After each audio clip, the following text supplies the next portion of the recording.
Добър ден, здравейте! Слушателите на Радио Благоевград имаха възможност да чуят миналият понеделник мнението ви за интерпретацията на музейните сбирки в България. А сега към самия проект. Какво представлява той и как го спечелихте? Къде всъщност ще се осъществи?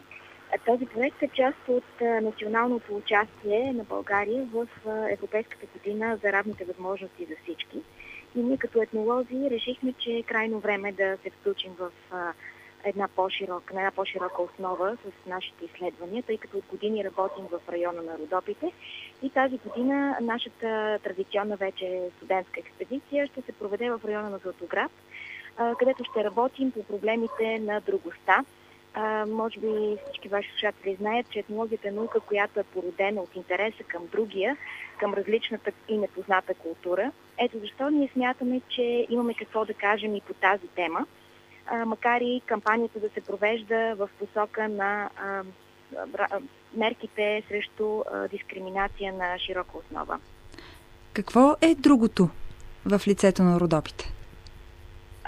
Тази тема, разбира се, е необятна. Всеки може сам за себе си да преоткрие Родопите като един изключително интересен и самобитен български регион. Но нашата цел е малко по-специфична.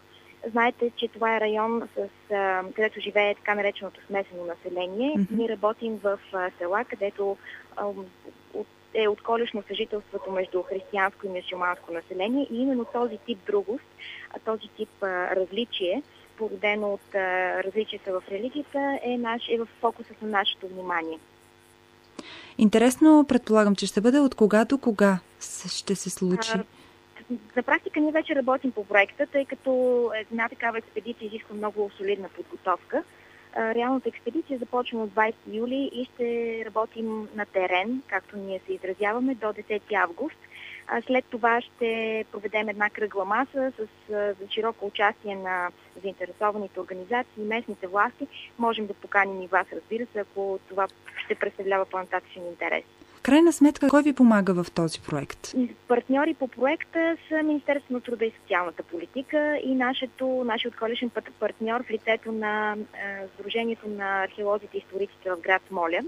Разбира се, една такава експедиция не би могла да се проведе без съдействието на кметовете в селата, в които работим. Също така самите хора, които са безкрайно отзивчиви и изключително дружелюбни. И ако си представите, че сте студент в първи курс, това никак не е маловажно, тъй като много често за най-младите ни колеги това е първият сблъсък с един свят по-различен от този, в който те живеят. Кое богатство в сферата на етнографията в България предстои да бъде открито? За разлика от археолозите, ние не можем да се похвалим с пишни открития, знаете, от типа на златните маски, да. Но пък за сметка на това мъдростта на българския народ е толкова непреходна, че всяка една среща с местното население, всеки един разказ е преоткриване на един богат извор, на една неизчерпаема, ако щете, приказка за народната душа и за това, което в действителност представлява най-дълбоката същност на българина. Именно този тип богатство ние търсим и от него черпим своя както професионален, така и житейски опит.